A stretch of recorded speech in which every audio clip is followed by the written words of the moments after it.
Welcome to the Marquis Masters Podcast. I'm Ryan Estes. Now here's the tension. We're telling kids to go to college, adults to reskill, and companies to trust AI. But nobody can agree on what actually prepares you for the future. Degrees feel outdated, jobs are evaporating, and AI is moving faster than the rules meant to control it. Enter Barry Fingerhut. Barry is a lifelong builder at the intersection of education, investment, and civic service, and the CEO of Certification Partners. In this conversation, we'll unpack how his team has trained millions of students, delivered over 2 million courses, and helped certify real job-ready skills in AI, cybersecurity, drones, and semiconductors across 37 states. This episode is for parents raising kids in a chaotic job market, professionals wondering if they need to retool right now, educators navigating AI fear, and leaders asking the hard question, what actually matters more than a 4-year degree? If you want to explore the people shaping what comes next, head to marquiswhoswho.com. That's marquiswhoswho.com, where the future quietly introduces itself. And if this episode sparks a thought, a fear, or a big idea, leave us a review. Think of it as dropping a breadcrumb for the next curious mind who wants to find the show. And now for my conversation with Barry Fingerhut. Barry, welcome to the Marquis Masters Podcast. Thank you so much for joining me. Thank you for having me. Absolutely. I'm really excited to talk to you. You have so many projects, lifelong builder at the intersection of education, investment, and civic service, and CEO of Certification Partners. And I know you have a couple of partners with you here to talk about Certification Partners. So maybe if you would introduce us to Eric and Kevin from Certification Partners. Sure. Let me start off with the idea that prior to coming out to God's country here in Arizona, I lived and worked in New York City in the investment business for the last probably close to 40 years with equities and with venture capital. At a point in time when in venture capital we financed a company which had a great product, had terrible management. It went public in the crazy market in the 90s.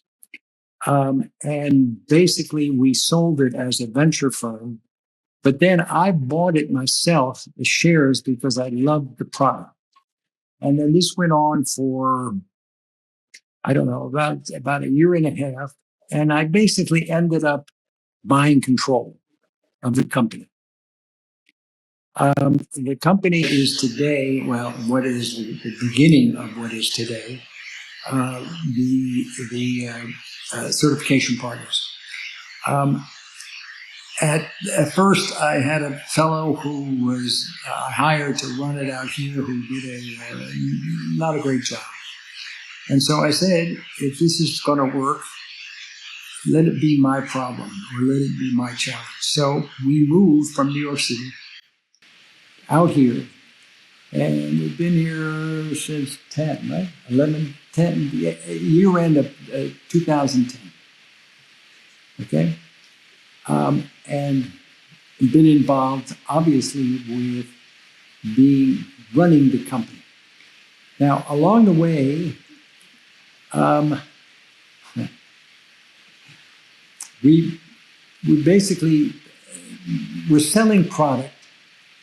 Basically from K-12, there was a fair amount of turnover of people. And Eric joined the firm back about the time I joined. And since then, he's been fantastic. Now he is the president of the company. He operates basically in all aspects of what we do, our product, sales, marketing, etc. And he's just doing a wonderful job. So let me kind of turn it over to him so he can give you a sense of what CP does. Is that all right? So I'm Eric Barantes, and it's a pleasure to get to meet you this afternoon.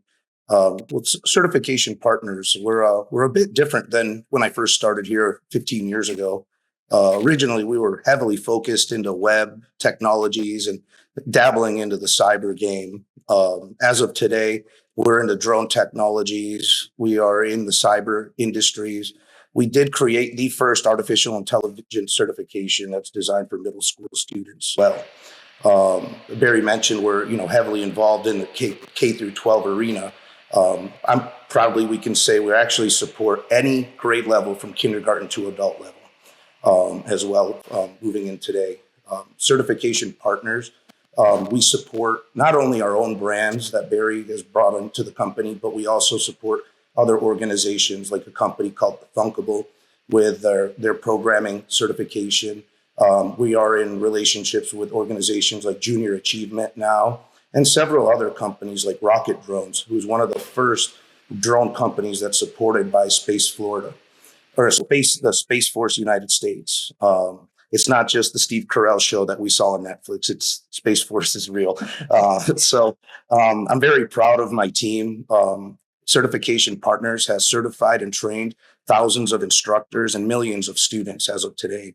But that 2 million courses delivered, I think. Over 2 million courses have been delivered. Incredible. And it's interesting how the markets have changed so much.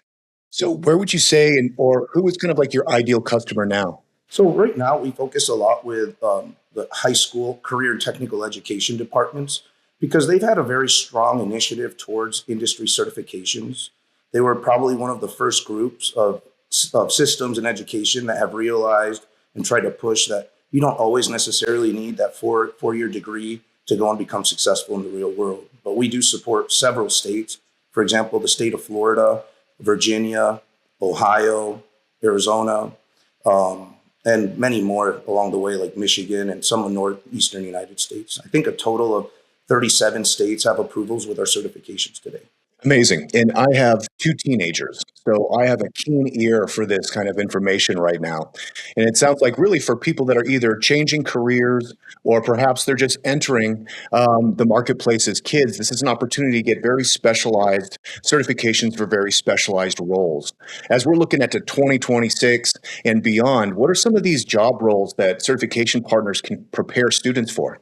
Well, that's a great question. And there's a lot of transition going on. As you know, the biggest buzzwords in today's economy and in technology is artificial intelligence. So we have a very strong focus into expanding further into our programming languages to really support the artificial intelligence world.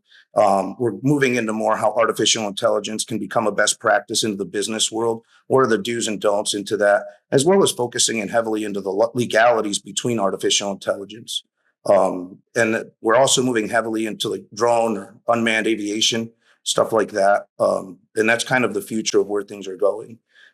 We are also heavily involved with getting into the semiconductor industry as well, which is, to me, I think it's very important because semiconductors is America's biggest import and export today. And we have a huge operation out here in the Phoenix area.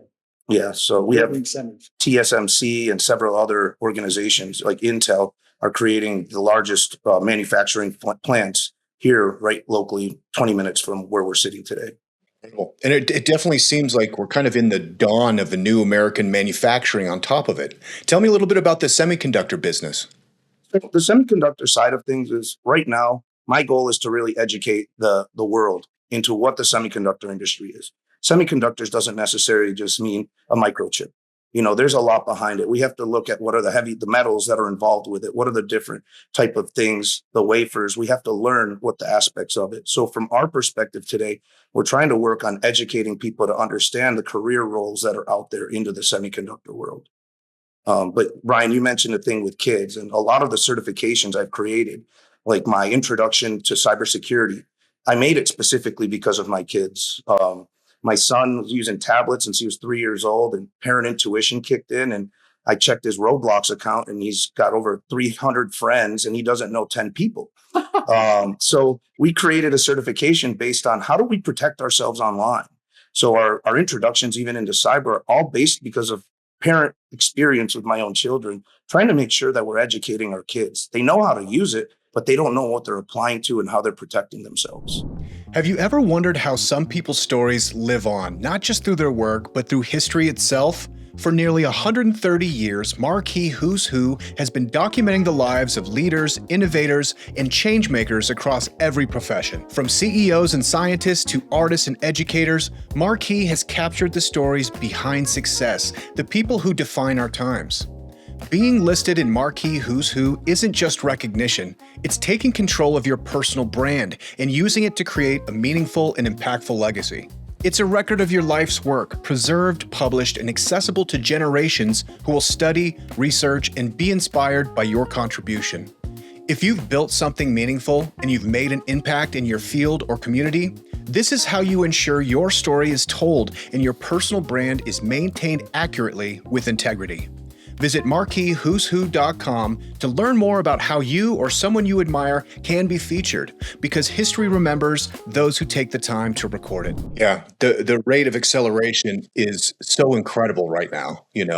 When my kids were growing up and they're kind of like, what should I do? What do I want to do when I grow up? I'm like, you're going to be a software engineer. That's it. There's only one job. You're going to be a software engineer. That's where it's going. And then like 2-3 years ago, I was like, okay. We're having a new conversation. You're not going to be a software engineer. I have no idea what you're going to do, So I definitely see the value for people that need to refresh their skills, become recertified, largely because quarter to quarter, we're getting such amazing technology presented all the time. And a lot of this has to do with AI. And AI is kind of an interesting buzzword because it reminds me what's happening with like at the grocery store with protein. It's like everything's got extra protein in it now. You know what I mean? So now everything has AI, which I think can be confusing to some folks because it spans so many different kind of tools. So on one side you have automation tools, another side you have generative tools, another side you have all these unbelievable kind of software creating applications. So if we're kind of thinking about certifications for AI, what are some good introductory certifications and kind of maybe talk about your AI curriculum broadly? Not a problem. So to me, the introduction to artificial intelligence certification that we created, it was really designed for the middle school level, but it is designed for any adult that's really interested in learning about it. In summary, earning that certification, it actually helps you understand the different types of technologies that you guys have out there. So by the end of completing the Intro to AI course, you understand the type of AI that Netflix is using to help give you your movie suggestions, as an example. And then from there, we move on into more themed educational style AI courses, because there's a lot of universities and colleges that are adopting it in like data science. There's programming and artificial intelligence. And those are the directions that we're moving into next along the way. In regards to our curriculum, we like to create a text-focused, scenario-driven content so that people that are out there learning about our material are learning the lingos, the languages that are out there in the workforce that are being used today. The exciting part about AI is it's so new and it's constantly changing that we could have a different conversation in a month from now because there's been a new initiative in place that has come up. So, okay, now listen. Let me just add one piece here, and I think that you will get a sense of why we're all working here together, and that is we are in the beginning of an entirely new change in the environment having to do with the Department of Defense, private investors, bankers, brokers, attorneys, etc. And this work that we're doing will be an enormous aid to all of those different functions. And additionally, it will be something that everyone in the field will have to be, well, not have to be, but will want to be a member. And putting it all together, it's essentially a new environment. It is extraordinary when you think about the changes that this will bring. Being in the investment business my whole life, I'm sad to say that, well, I never had anything like this kind of access, this kind of analytics that Kevin basically is in a sense putting together. So let me get you, Kevin, to talk about that, and then you'll see how it works together. Okay? Sounds great. All right. Well, thank you for having me today, Kevin Rogers here. I play the role as a subject matter expert, product visionary. I've been working for the federal government for over 40 years now. And under this administration, you're going to see a huge amount of shift on a focus, what we call the new tech force. This is an initiative that was brought up by this administration in the last quarter of 2025. And that tech force is focused on the needed skills in AI, cybersecurity, quantum. What our administration found was the investments going into these critical areas is minimal compared to other world leading countries.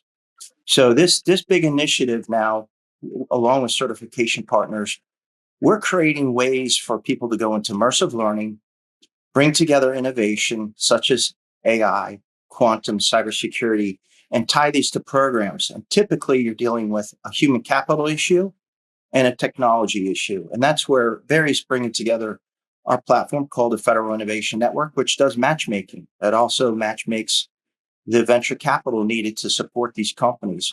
It's critical that we continue to make these investments. And if you look at the big, beautiful bill, which this administration has presented, they're putting $8.9 billion in new money into innovation around these critical areas that Eric addressed earlier. And they're getting it all out of Minneapolis, too. Yeah. Hard to believe. But yeah, no worries. Our goal here as a team is to create the most immersive ways these students can learn. And it's critical, right? So if you look at some of the latest articles, one came out in Forbes on December 30th of this year. And they basically said, look, Gen X and Gen Z, they're not going to be using resumes anymore to vet these hires. They're going to be using competency-based skill sets. And that's where certification partners at the foundation is a credentialing body, low stakes and high stakes. Those are technical terms. I know I'm introducing them, but high stakes just means it's a psychometrically sound approach to certifying and accrediting someone based on those skill sets. And it's going to be critical, especially if they're looking to assess and find out and see if they have those abilities. That's where certification partners comes in. And they're building out multiple disciplines to address the latest in technology gaps. So you asked about the silicon chips. Eric mentioned drones and others. Those are the hot topics that we're going to make major investments into. And see, the thing that is so interesting about what Kevin is doing or leading is the fact that this will be an entirely new environment. It will be, in a lot of ways, a process that will basically allow you as a participant to utilize the data that you could have always found, but frankly couldn't find, to be honest, in a way now that will be incredibly productive. In fact, getting our kind of certifications is frankly better than a graduate degree, and certainly better than an undergraduate degree in most universities. And they'll never admit it, but it basically is true because we are creating career paths. Mm-hmm. And that is something that is so extraordinary. And this will be something that, frankly, our certifications will be probably, as we go forward, probably smaller, but more frequent. Basically because of the need to keep enhancing your position in company A or in as an entrepreneur. So the whole world has changed that way, and it is exciting as hell. I mean, you start thinking about how many jobs this will replace, and how many new jobs will be created, and it's an extraordinary kind of connection. Now, Kevin just brought up another company that I basically control, and it's called Job Corps. Job Corps is a national company. We have two facilities, one in Jacksonville and one in Kittrell, North Carolina, and where we work with kids, basically 18 to 24, who basically, in a sense, have kind of been thrown away. A lot of times they have no real family. The majority of these kids live on campus. And before the Department of Labor shut us down, it looks like that's going to come back again now. But last year? No, it was early this year. Now, excuse me, early in 25. We were running about 280 to 300 students living on campus. And I'm talking about creating career paths and changing lives. You just can't believe when you go down there to see what this has done to the majority of students. And it is something that it's just amazing because it is a total open system where we can help in a lot of different ways. There's obviously an interest now in AI. And what we're going to end up doing is having, hopefully, a lot of our courses in there. And it will have a big impact on the student base. So we want to do it from both sides. We want to present the product. We want to present the environment. We want to present it so that we have the most productive manner, the most productive way of creating a career. And also in problem solving for the employer, for the student, for the federal government, etc. And the combination of these two guys basically are creating that situation. It's amazing the position you're in because, kind of to the point, a big story last year was the displacement of jobs and maybe whole career segments from AI. And that creates a lot of anxiety of kind of, what am I going to do? Can you teach an old dog new tricks? But you most certainly can. And there needs to be a mechanism for people to be retooled and retrained in these techniques, which is what you guys are putting together. I love that you're doing it for kids as well. When you're looking at segments of the economy and careers, which are going to be the first to be disrupted by AI technology, and which is basically to say, which of us out here should start doing certifications immediately because we're going to need to find a new career? Well, software, you can answer that. But I would say software development. Software development would be a very, very big piece. Yeah. Are there positivity? And it would also be something where, see, this is a really neat thing about all of this education. And that is, back in the old days, I got an MBA and I took, different finance courses. And when I finished the finance course, that was essentially the end of education in the classroom.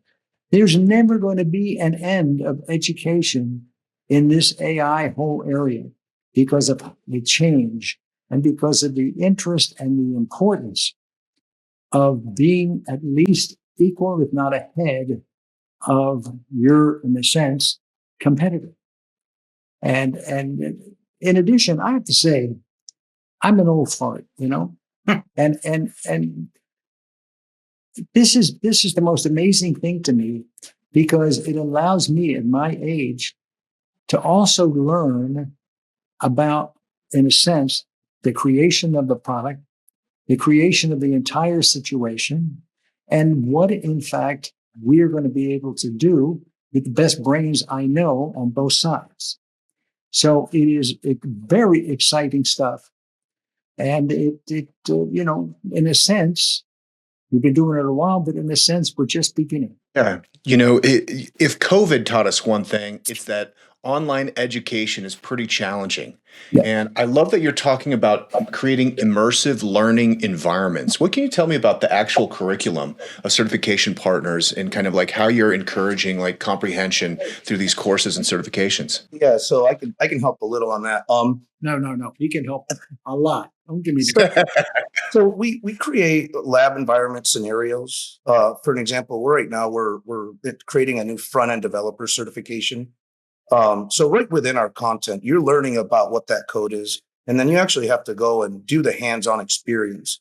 And the cool part is that we're utilizing industry scenarios of what a company may have had experience on trying to adjust their code in that front end of developer situation. But in some of our security stuff, our system, our platform actually will provide an entire simulated environment for a learner to go and pick up the applications that we're covering in the class so that they don't have to go and purchase them to learn about them. That's really important, especially in an educational market, because there's so much IT restriction that these districts and their schools have that the students are very limited. And in order to be or provide a successful solution, we have to create these enhancing environments for them to be able to just plug and play along the way. We have all this. Yeah, oh, sorry, go ahead. No, they're just concerns and different, I guess, wouldn't you say, in different districts have different perspectives on this, right? Yes. And so, they're protecting kids or they're not, or they're open or can you use this product or whatever. Right. But, it's a challenge. Some of our stuff is very high end, like you're having to go and adjust the network, right? So there's no way an IT director is going to let a student go and do that from a school perspective. So we provide them that network for them to go and practice that for the real world. Yeah, it's I was going to ask about that too, the tension from educators.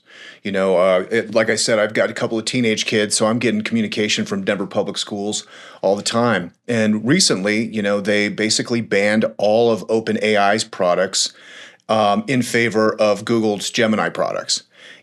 So that in a lot of ways, it seems a little bit short-sighted, and I'm not judging them, but there's a lot of students that might maybe have been equipped to use ChatGPT and some of these other products, and now they can't as long as they're using the computers and servers associated with DPS.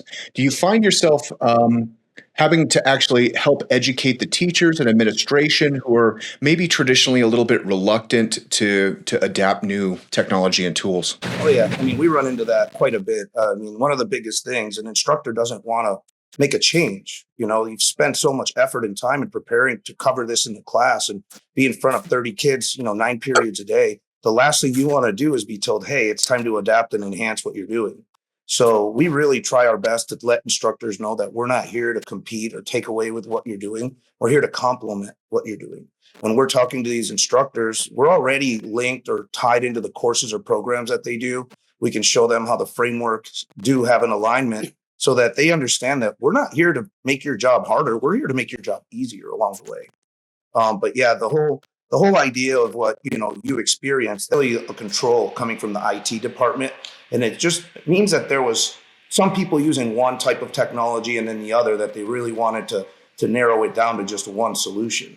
And that's one of the things that separates us from a lot of other certification providers that are out there, is we're a vendor neutral provider. So in regards to like using spreadsheets and stuff like that, you have Microsoft's tools and then you have Google's tools. Our solution provides both. So it's up to you, whatever house you are, you're going to use that tool to kind of cover what your needs are. Fantastic. And maybe the question for each of you, and then I'd love to start to learn a little bit about Barry's writing, because I know you released a book not too long ago. But as we're kind of looking at technology and we're looking at the future of certification partners, over the next 12 to 24 months, what are you really excited about within the company? I'm excited about new products, about the whole perspective on new products. And I must say, this is probably something that is not a huge initial market, but somehow the whole idea with drones is of great interest to me. And we now also are going to be able to do work with drones under the water. And, we have the entire world has been researched about 20%. That's about it. And the oceans have incredible kinds of maturity, all kinds of product there, et cetera, et cetera. And this will allow a whole new area. This could be a lot of big careers also in basically working with the oceans that we'll be able to have. Being at this age, it really is a great interest, and that's one with drones. But let Kevin talk about a couple of the areas that we're looking at here, and you'll see, I don't want to sleep anymore. Yeah. So you talked about what excites me in the future. And at Certification Partners, we've made a very strategic decision on the direction of content. Here's what's going on. A large portion of content being developed today are by rogue content developers using AI, going out, searching and finding information, assembling it and selling it as authoritative content, right? There's nothing behind that. What we've decided, and even though this has been this way forever, right? The highlight now is taking the top industry experts in the world and using them and building the foundation of curriculum off those experts, right? Because you want to learn, AI doesn't have wisdom. AI has some context. There's no emotion, there's no wisdom, and that's what we're bringing to the table in our curriculum. So our strategy is to let the rest of the companies build this lame-o AI developed content while we still dig down deeper with the subject matter experts, use that knowledge and wisdom, and then build those highly immersive learning environments. And I can tell you, like, some of the things we're testing, which we'll be implementing with certification partners in the future. You asked about innovation and stuff. We actually are creating what we call digital twin environments. We're replicating what looked like a real world. It's all digital. It's all virtualized. And we're also creating AI twins. For example, one of the companies is building, they have a fake Facebook, a fake Instagram account. They have fake texting, but they can create millions of citizens. And you can create rogue citizens, benign and malicious citizens, and bring those together, put them on a fake network, and then you insert the human into the loop. And then you tell them, now what we're trying to do is find out what critical thinking skills does this person have, right? We put them into a real live environment. We give them a set of outcomes they need to achieve. No one else is thinking that way, right? Everybody else is trying to create what we call step-by-step guides. Click on this button, do that. But our goal is to put them into scenarios where they can actually prove they have a knowledge, a skill, and an ability together. So I believe with the wisdom tied to those experts, using AI will speed things up, make the editing faster, easier, cheaper. The AI will make these environments even better. We're going to have some very unique capabilities here, and we already do. So that's my 2 cents. I'm going to turn it over to Eric. Wait, Kevin, I'm not convinced that you're not AI. Barry, are these guys robots? Or are they real? Yeah. And I guess I'm just very excited about the future with what we're doing in that drone technology industry right now. The only reason I really got involved with it is because I have found that everyone's focus has always been the 107 certification, which is your drone license, commercial drone license. But there's other industries around drone technologies, surveillance, solar surveillance, agriculture utilizes drone technologies. But that's kind of what I'm really excited about is those avenues with my partners like Stayfly, Rocket Drones, to be able to move into those kind of scenarios. Because in reality, I'm a geek. I've always loved technology. I get to play with robots now. It's kind of the direction that we like. We actually have access to, with our partners, to the drones for schools and everything. So those drone technologies are great.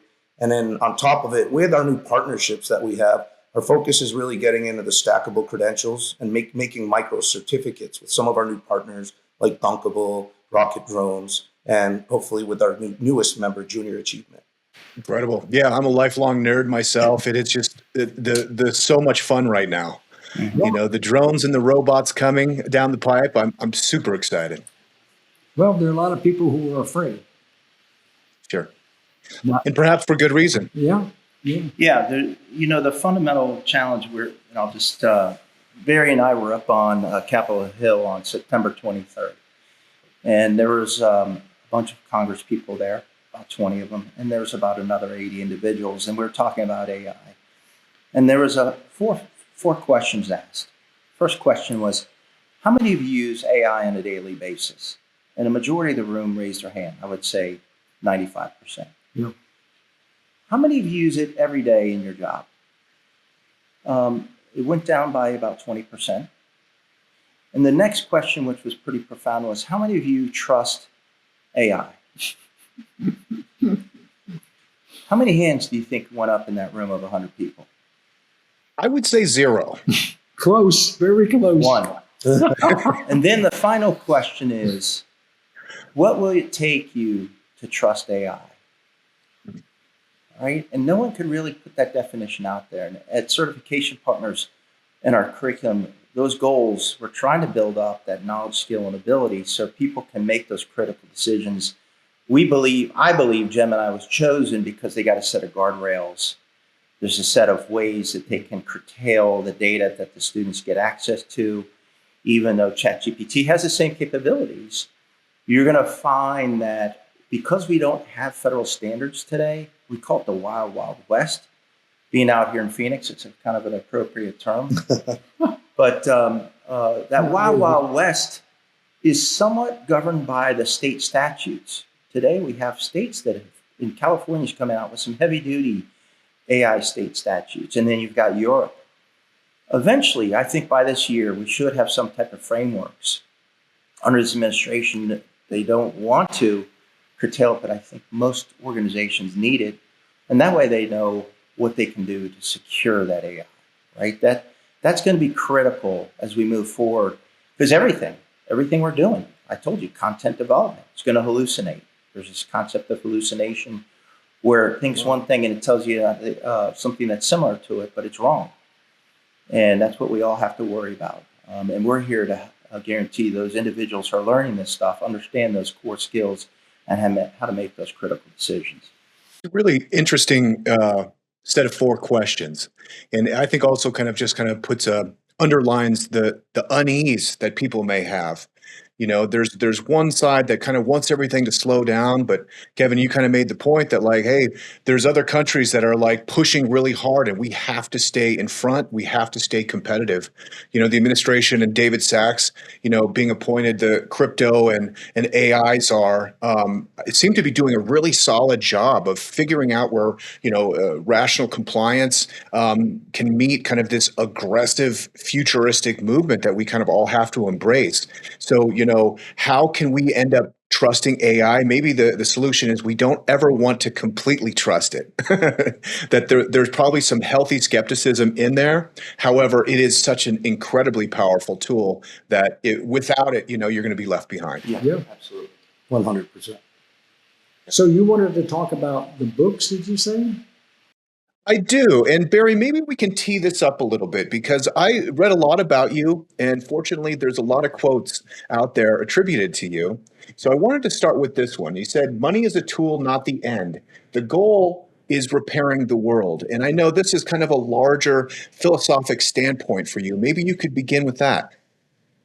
Well, again, that's the Tikkun Olam, and it's part of my religion, frankly, that I look at improvement of the world as a very important part of basically my life. The best way to do it is through one form of education and or training. And I've been involved in education as an investor, as a board member, as an overseer, not as an instructor, but in the overseeing piece for, I'd say probably 30 years. And I've seen the good part and the poor part of public education. And, it needs a lot of correction, a lot.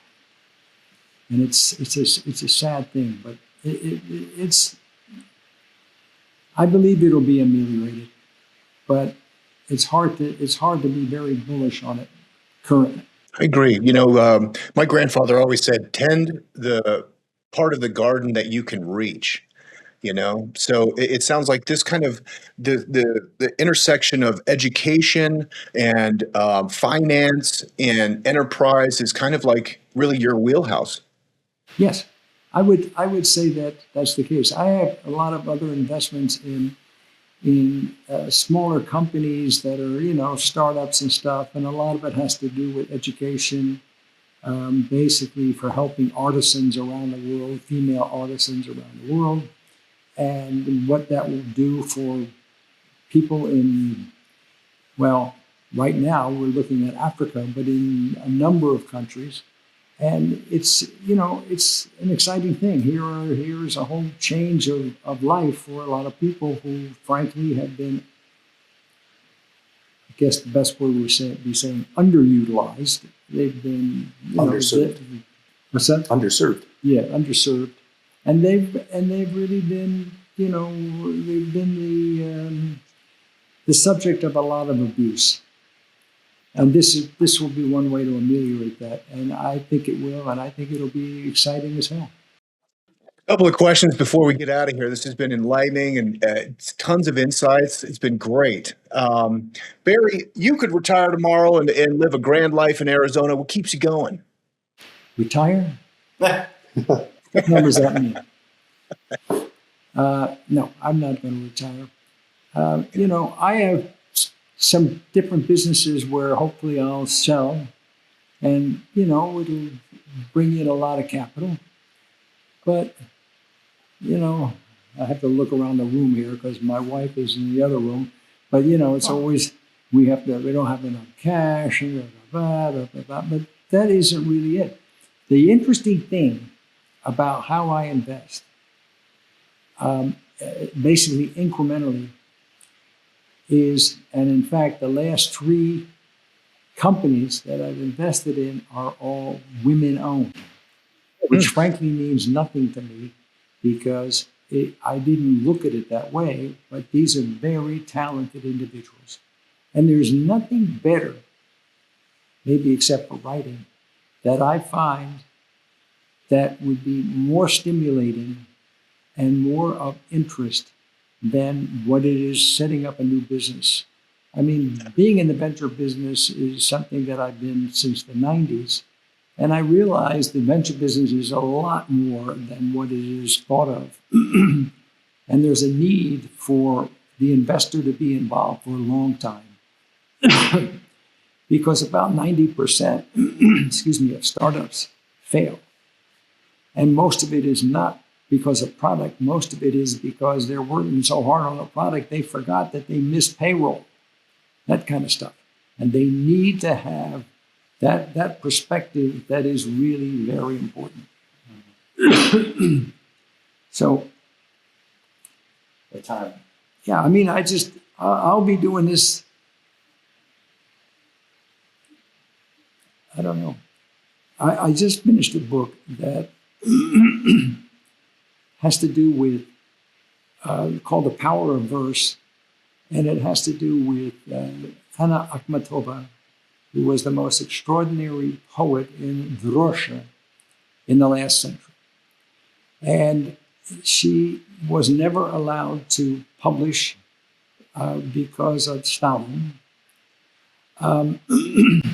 Anyway, she goes back to ancient Athens to go after Anytus, who was the chief prosecutor against Socrates. And it's a whole story about how they convince him not to, proceed. But in the end, Socrates said it exactly the way I think he should. When it was, in my story, he was found innocent. And of course he was innocent. It was just that people hated him because he was pretty much obnoxious, arrogant, but a genius. But when he was found innocent, he said, well, it is still time for me to go to the next world. And that's when he killed himself. That's when he took the poison. The fact is, it's nowhere near that time. I think that, we're in the beginning of real changes in information, changes in intelligence that has never been seen before. And it's exciting as hell. And I get on a call with Kevin, and now maybe I'm up to 10% of understanding what in the hell we're talking about. And it's growing. It's growing. And so at some point it'll be there, and hopefully I'll have a fair amount to help. But, that's life in general to me. It's either that or writing. And I have written 11 books. And, it takes time. It takes up effort, takes up time. I love it. What a beautiful way to wrap it up. Certification partners, the website is ciwcertified.com. Barry, Kevin, Eric, thank you all so much for spending time with me today. Thank you. Ryan. You did a great job, Ryan. Thank Thank you you, Ryan. very much for all your effort, and Charlie's too.